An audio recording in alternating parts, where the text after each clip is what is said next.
का संदेश देने वाले तथागत भगवान बुद्ध जी के चरणों में कोटि कोटि नमन करता हूँ।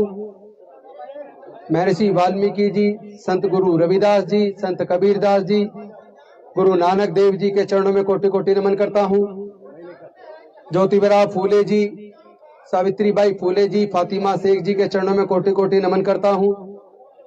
शिवाजी महाराज, साहू जी महाराज, पेरियार रामास्वामी नायकर जी, नारायण गुरु जी के चरणों में कोटि कोटि नमन करता हूँ। डॉक्टर बाबा साहेब अम्बेडकर, माता रामाबाई जी के चरणों में कोटि कोटि नमन करता हूँ। कर्पूरी ठाकुर जी, जगदेव बाबू कुशवाहा जी, रामस्वरूप वर्मा जी, ललय सिंह यादव जी के चरणों में कोटि कोटि नमन करता हूँ। मानवर कांसीराम साहब के चरणों में कोटि कोटि नमन करते हुए सभी महापुरुषों के चरणों में कोटि कोटि नमन करते हुए आप सभी साथियों को क्रांतिकारी जय भीम करता हूं और विनम्र नमो बुधाय करता हूं। साथियों, 2 दिन से बेहद सदमे में हूं।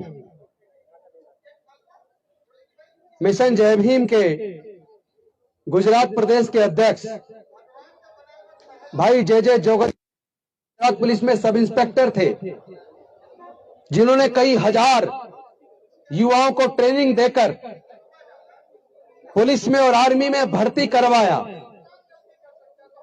जिन्होंने पिछले 1.5 महीने के अंदर केवल गुजरात के अंदर कम से कम 25,000 लोगों को बौद्ध धर्म की दीक्षा दिलवाई, जिन्होंने इतनी छोटी सी उम्र में 34 साल की उम्र में डॉक्टर बाबा साहेब अम्बेडकर के मिशन के लिए पूरे गुजरात के कण कण के अंदर बुद्धिज्म को पनपा दिया। उनको प्रशस्ति पत्र गुजरात की सरकार की तरफ से मिला और रात को बाहर से लेट चले गांधीनगर से पोरबंदर के लिए, और सुबह 4:15 बजे के करीब एक डिवाइडर में गाड़ी टकराई दिखाई गई है। आगे का शीशा टूटा और वो गिरे दिखाए। उनको फिजिकल चोट ज्यादा नहीं है, पैर टूटा है। उसकी फोरेंसिक जांच करवाई है, कल पोस्टमार्टम हुआ, कल रात को उनका अंतिम संस्कार हुआ। लाख कोशिश करने के बावजूद कोई साधन ऐसा उपलब्ध नहीं हो पाया कि मैं अंतिम संस्कार में जा पाऊं। 11 तारीख को उनकी शोक सभा, हम उसमें सब लोग जाएंगे, पूरा समाज उनके साथ खड़ा है। लेकिन उनके भाई का मुझे परसों फोन आया जब मैं लखनऊ में था। उनके भाई ने कहा, सर ये भाई का निर्देश था, ये कारवां रुकना नहीं चाहिए, चाहे मैं मर जाऊं, कुछ हो जाऊं, कारवां नहीं रुकना चाहिए। रोते हुए उसका भाई कह रहा था मेरे से, सर मैं हाथ जोड़ के रिक्वेस्ट कर रहा हूं, ये कारवां रुकना नहीं चाहिए। इस तरह के क्रांतिकारी योद्धा डॉक्टर बाबा साहब अम्बेडकर के सिपाही देश के कोने कोने में पैदा हो गए हैं। हमें इसका गर्व है। वरना जिसका जवान भाई चला जाए रो रो के उसका बुरा हाल हो जाता है। वो मिशन मूवमेंट की बात नहीं करता, लेकिन वो रोते रोते कह रहा था ये भाई का सपना था, बाबा साहब का मिशन रुकना नहीं चाहिए। वही मैं आपसे कहना चाहता हूं, अगर हम डॉक्टर बाबा साहब अम्बेडकर के सच्चे सिपाही हैं, अगर जोगदिया जी के प्रति सच्ची श्रद्धांजलि देना चाहते हैं, तो डॉक्टर बाबा साहब अम्बेडकर का कारवां रुकना नहीं चाहिए।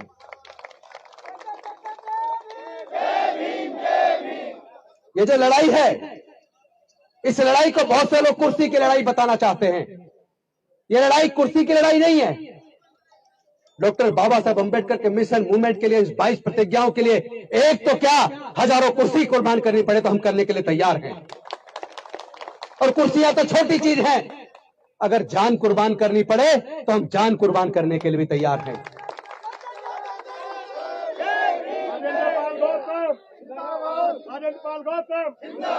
आप नाम के नारे मत लगाइए, ये गलती मत दोहराइए। जब जब हम लोग व्यक्ति को मजबूत करते हैं तो व्यक्ति मजबूत होता है। जब हम विचारधारा को मजबूत करते हैं तो विचारधारा मजबूत होती है। व्यक्तियों को मजबूत करना छोड़ दो। व्यक्ति कल को बिक सकता है, मर सकता है, धोखेबाज निकल सकता है, समाज को धोखा देकर भाग सकता है और किसी मजबूरी में चुप्पी साध कर बैठ सकता है। इसलिए हमें व्यक्तियों को ताकत नहीं देनी है, हमको अपने समाज को ताकत देनी है। बाबा साहेब की विचारधारा को मजबूत करना है, तथागत बुद्ध की विचारधारा को मजबूत करना है। ये विचारधारा किसी व्यक्ति को मजबूत करने के लिए नहीं है, ये विचारधारा समता, स्वतंत्रता, बंधुता और न्याय के लिए है। ये प्रज्ञा के ऊपर आधारित ज्ञान के लिए है। ये करुणा के लिए है, मैत्री के लिए है। और जो लोग न्याय की लड़ाई ना लड़ सके, जो लोग मानवता की लड़ाई ना लड़ सके, जो लोग इंसान में भेद पैदा करते हैं, जो लोग हमारे लोगों की मूंछ रखने पर हत्या करते हैं, जो लोग हमारे बच्चों के घड़ा छूने पर हत्या करते हैं, जो लोग मंदिरों में प्रवेश करने पर, मूर्ति छूने पर हमारे लोगों की हत्या करते हैं, ऐसे लोगों को हम लोगों ने जवाब देना है। 50 लाख तो दूर की बात है, आप जितना मर्जी तैयारी कर लीजिए, एक राजेंद्र गौतम के गर्दन को काटोगे तो 1 करोड़ पैदा होंगे, 1 करोड़ पैदा होंगे। आप मारिए, कितने लोगों को मारोगे? हम मरने से नहीं डरते, क्योंकि ये लड़ाई न्याय की लड़ाई है, ये लड़ाई राजेंद्र गौतम की लड़ाई नहीं है। मैं पूछना चाहता हूं, वो कौन लोग हैं जिनकी हत्याएं हुई? अभी कल एक घटना आई है, आप लोगों ने देखी होगी, वो भी राजस्थान की घटना है। एक दलित व्यक्ति ने हैंडपंप को छू दिया, हैंडपंप छूने मात्र से उसको इतना मारा कि उसकी डेथ हो गई। ऐसा भारत बनाना चाहते हो क्या? अरे मुझे एक एग्जाम्पल पूरे दुनिया में से निकाल के बता दो, केवल एक एग्जाम्पल, कि कोई व्यक्ति गंभीर रूप से बीमार हो जाए, डॉक्टर कहे तुम्हारा बड़ा ऑपरेशन होना है, 20 यूनिट ब्लड की जरूरत है, और उसने ये कहा हो कि मुझे 20 यूनिट ब्लड डोनेट करवा दो, लेकिन ब्लड केवल ब्राह्मण का होना चाहिए, या क्षत्रिय का होना चाहिए, या वैश्य का होना चाहिए, या हिंदू को होना चाहिए, या मुसलमान का होना चाहिए। जब जान बचानी है तो कहते किसी से भी ब्लड डोनेट करवा दो। तो फिर ये जाति कहां से आ गई? पूरे दुनिया के अंदर जाति नहीं है, चाइना में जाति नहीं है, जापान में जाति नहीं है, रसिया में जाति नहीं है, इंग्लैंड में जाति नहीं है, इटली में जाति नहीं है, फ्रांस में जाति नहीं है, स्पेन में जाति नहीं है, अमेरिका में जाति नहीं है, ऑस्ट्रेलिया में जाति नहीं है, न्यूजीलैंड में जाति नहीं है। जब पूरे दुनिया में जाति नहीं है तो जाति केवल भारत में क्यों है? और ये जातियां किसने बनाई? और जातियों के बनने से किसको फायदा हुआ, और जातियों के बनने से किसको नुकसान हुआ? जिनकी मूंछ रखने पर हत्या की जा रही है, क्या वो हत्या जाति की वजह से नहीं हुई? जाति की वजह से हुई है ना। जिनको घड़ा छूने पर हत्या हुई है, मंदिर प्रवेश पर हत्या हुई है, मूर्ति छूने पर हत्या हुई है, मैं पूछना चाहता हूं उनका धर्म क्या था? मैं पूछना चाहता हूं उनका धर्म और जाति क्या थी? अगर आप कहते हो कि आप बौद्ध बना रहे हो, आप हिंदुओं को अल्पमत में पहुंचा रहे हो, तो मैं पूछना चाहता हूं, आप अगर हमारे लोगों को हिंदू मानते हो तो उनकी मूंछ रखने पर हत्या क्यों करते हो? अगर आप हमारे लोगों को हिंदू मानते हो तो उनको घड़ा छूने पर उनकी हत्या क्यों करते हो? अगर आप हमारे लोगों को हिंदू मानते हो तो मंदिर में प्रवेश पर, मूर्ति छूने पर उनकी हत्या क्यों करते हो? अगर आप हमें हिंदू मानते हो तो हमारी बहन बेटियों की इज्जत लूट कर उनकी हत्या क्यों करते हो?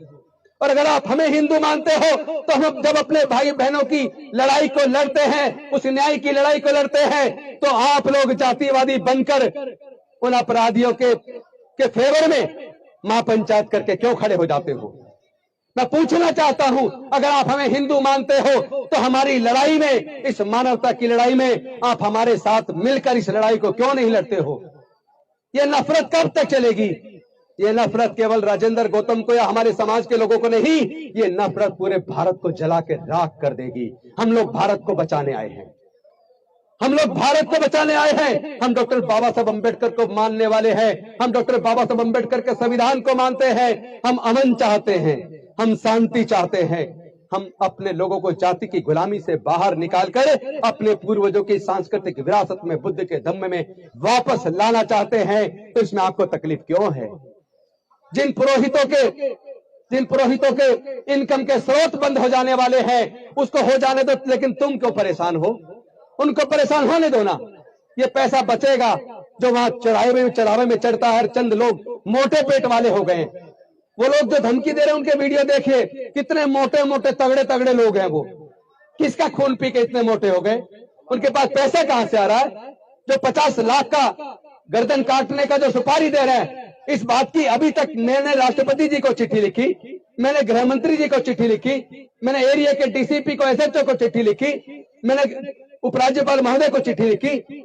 सब जगह चिट्ठी लिखने के बावजूद मैं पूछना चाहता हूं, मैंने उसमें मांग की है कि ऐसे नकली साधुओं के खिलाफ आप मुकदमा दर्ज करके उनके किन आतंकवादी संगठनों से उनके संबंध में इसकी जांच कीजिए। उनके पास ये करोड़ों रुपया कहां से आ रहा है, इसकी जांच कीजिए। लेकिन अभी तक ना तो पुलिस ने कोई मुकदमा दर्ज किया, और अभी 15 ही दिन हुए हैं माननीय सर्वोच्च न्यायालय के जजमेंट को आए हुए, जिस जजमेंट में माननीय सर्वोच्च न्यायालय ने कहा है जो लोग हेट स्पीच देते हैं या धमकी देते हैं, इस तरह के भाषण देते हैं, भड़काऊ भाषण देते हैं, ऐसे लोगों के खिलाफ पुलिस को खुद मुकदमा दर्ज करना होगा। चाहे कोई कंप्लेंट आए ना आए, पुलिस की जिम्मेदारी है वो मुकदमा दर्ज करे।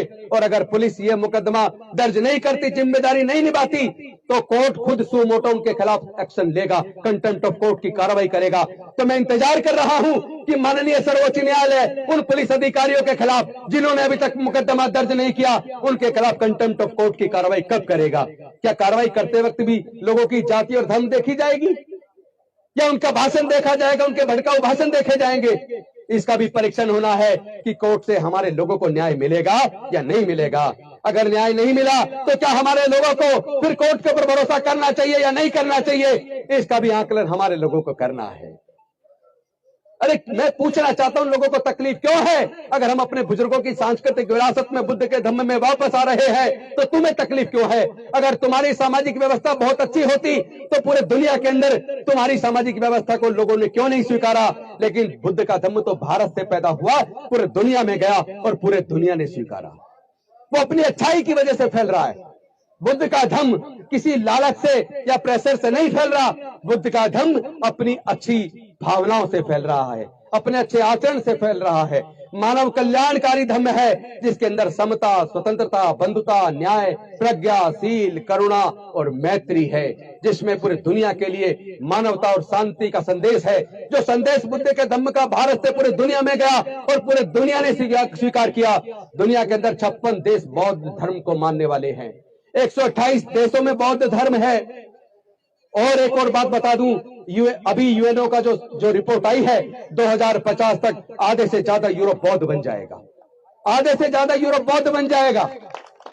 और यह भी रिपोर्ट आई है कि ऑस्ट्रेलिया और अमेरिका के अंदर पहले के अंदर क्रिश्चियनिटी है, दूसरे नंबर पर बुद्ध को मानने वाले लोग हैं। लेकिन जितनी तेजी से वहां लोग बौद्ध बन रहे हैं, अमेरिका और ऑस्ट्रेलिया के अंदर आने वाले 15 साल के अंदर क्रिश्चियन से ज्यादा बौद्ध हो जाएंगे।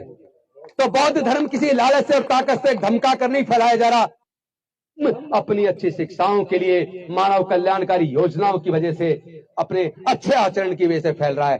तो मैं आप सबसे आह्वान करना चाहता हूं साथियों, इस लड़ाई को, ये लड़ाई लंबी लड़ाई है, ये लड़ाई भारत को बचाने की लड़ाई है, ये लड़ाई भारत के संविधान को बचाने की लड़ाई है, ये समता, स्वतंत्रता, बंधुता और न्याय की लड़ाई है। ये लड़ाई हमारे लोगों की रोज रोज जो जाति और धर्म की वजह से हत्याएं हो रही है, उस हत्याओं को रोकने की लड़ाई है। ये लड़ाई अपनी बहन बेटियों की इज्जत और मान मर्यादा की लड़ाई है। ये लड़ाई हमारे समाज के स्वाभिमान की लड़ाई है। मैं आपसे पूछना चाहता हूं, आप अपने समाज की इस मान मर्यादा की, स्वाभिमान की लड़ाई को क्या आप लोग लड़ने के लिए तैयार हैं?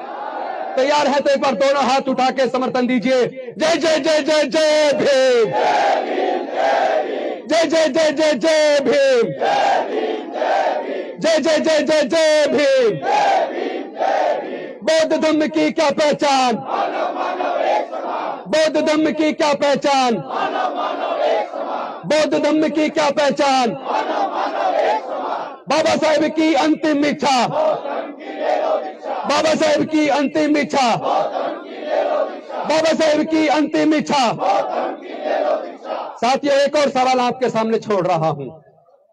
देश के अंदर जितने सेक्रेटरीज हैं गवर्नमेंट ऑफ इंडिया में, जो देश की योजना बनाने का काम करते हैं, उसके अंदर दलित, पिछड़े, आदिवासी, अनुसूचित जाति, जनजाति, पिछड़े वर्ग के लोग उसके अंदर 2% भी क्यों नहीं है? और अगर 2% भी लोग अनुसूचित जाति, जनजाति, पिछड़ा वर्ग के लोग नहीं है, तो फिर वो जो सेक्रेटरीज गवर्नमेंट ऑफ इंडिया में पॉलिसी बनाते हैं, क्या वो आप लोगों के फेवर में कोई पॉलिसी बनाएंगे? अगर सर्वोच्च न्यायालय और उच्च न्यायालय के अंदर हमारे प्रतिनिधि अनुसूचित जाति, जनजाति और पिछड़े वर्ग के लोग अगर अनुसंख्या के अनुपात में, जनसंख्या के अनुपात में नहीं है, तो क्या हम वहां न्याय की उम्मीद कर पाएंगे? क्योंकि जो जजमेंट अभी आया है ईडब्ल्यूएस के ऊपर, आपने देख लिया होगा, संविधान तो कहता है 2000 socially and educationally backward classes they are entitled to get benefit of reservation. Article 15(4) of Indian constitution says that those are socially and educationally backward classes, they are entitled to get benefit of reservation. but those are more represented. Those are not less represented, but more represented. Those are neither socially nor educationally backward. Then how they are entitled to get benefit of reservation? But even in spite of all these legal provisions, Honorable Supreme Court has given verdict in favor of this 10% EWS reservation. और उसके अंदर clear है, EWS reservation में SC, ST और OBC के लोग apply नहीं कर सकते। क्यों भाई? उनको क्यों नहीं कर सकते? क्या उनकी 8 लाख से ज्यादा इनकम है? यानी आपको समझना पड़ेगा, साजिश किसी एक कॉर्नर पे नहीं है, भारत के चप्पे चप्पे पर अनुसूचित जाति, जनजाति और पिछड़े वर्ग के लोगों के खिलाफ साजिश रची जा रही है। हमारी गलती है कि हम सच को ना तो जानते हैं और ना मानते हैं। हम ये तो कहते हैं हम डॉक्टर बाबा साहब अम्बेडकर को मानते हैं, लेकिन डॉक्टर बाबा साहब अम्बेडकर की बात को नहीं मानते हैं। अगर हम लोग बौद्ध बन गए होते तो आज भारत के अंदर 100 करोड़ से ज्यादा बौद्ध होते, आप बहुसंख्यक होते, योजना भी आप बनाते, देश के प्राकृतिक संसाधनों में हिस्सेदारी, भागीदारी भी आपकी होती। मैं पूछना चाहता हूं, ये जो जल जंगल जमीन है या खेती की जमीन है या प्राकृतिक संसाधन है, क्या कोई अपनी मां के पेट से लेकर पैदा हुआ है? भाई बताइए ना, क्या खेती की जमीन कोई अपनी मां के पेट से लेकर पैदा हुआ है? क्या देश के प्राकृतिक संसाधन कोई क्या अपनी मां के पेट से लेकर पैदा हुआ है? अगर मां की पेट से लेकर पैदा नहीं हुआ तो केवल वही लोग उसके मालिक क्यों हैं? हमारे लोगों का उसमें हिस्सा कहां है? कौन लोग हैं जो हमारे हिस्से को खा रहे हैं, हजारों साल से खा रहे हैं? अब इस लड़ाई को हिस्सेदारी की लड़ाई बनाना पड़ेगा। हमें देश के संसाधनों में, जल में, जंगल में, जमीन में, कोर्ट में, न्यायालयों में, हर जगह, डिफेंस में, हर जगह अब अपनी हिस्सेदारी और भागीदारी की लड़ाई को लड़ना होगा। और इस लड़ाई को लड़ने के लिए, ताकि हमारे लोगों पे जो उत्पीड़न पूरी तरह से बंद हो जाए, इसीलिए मैंने ये अपना रिजाइन किया है। क्योंकि अगर मैं मंत्री बने रहता तो मैं हो सकता है 2.5 साल और मंत्री रहता, हो सकता है दोबारा सरकार बनती, फिर मंत्री बन जाता।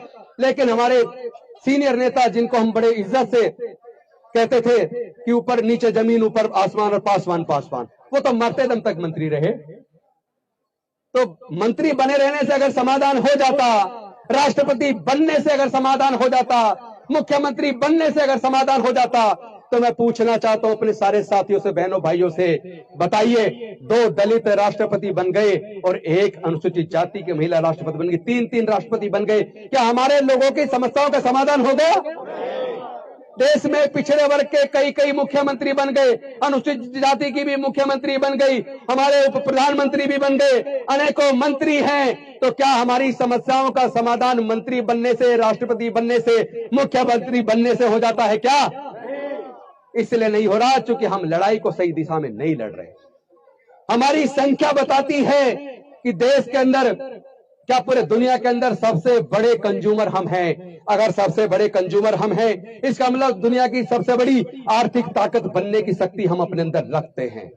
बस करना सिर्फ इतना है, अपनी इस कंज्यूमर ताकत को पहचानो, अपनी इस आर्थिक ताकत को पहचानो और अपने समाज के लिए आर्थिक नीतियां सरकारें बनाने वाली नहीं है, लेकिन हम अब अपने समाज की आर्थिक नीतियां भी तैयार करेंगे, अपने समाज को हर क्षेत्र में तैयार करेंगे। अब हम रुकने वाले नहीं हैं। हमने रिजाइन इसलिए किया है ताकि इस समाज की लड़ाई को अपने गौरव के लिए, अपने बुजुर्गों की सांस्कृतिक विरासत को बचाने के लिए, अपनी बहन बेटियों की इज्जत को बचाने के लिए, अपने समाज के स्वाभिमान और सम्मान की लड़ाई को आगे बढ़ाने के लिए हम लोग कुर्सी पर रह के शायद उतनी धार न दे पाए, लेकिन अब पूरा देश हमारा है। कार्ल मार्क्स ने कहा था, दुनिया के मजदूरों तुम सब एक हो जाओ, तुम्हारे पास खोने के लिए बेड़िया है, पाने के लिए पूरा विश्व है।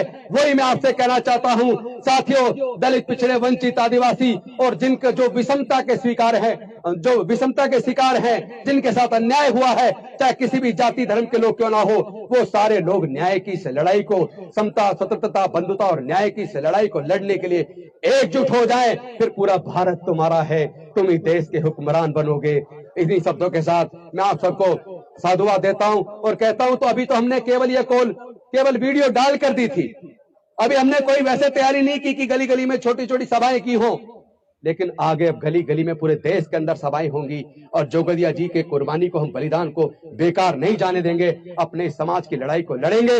हम डॉक्टर बाबा साहब अम्बेडकर ने निकम्मा और नाकारा औलाद नहीं है, हम उनके काबिल बच्चे बनकर दिखाएंगे। हम अपनी पूरी वफादारी का सबूत देकर दिखाएंगे।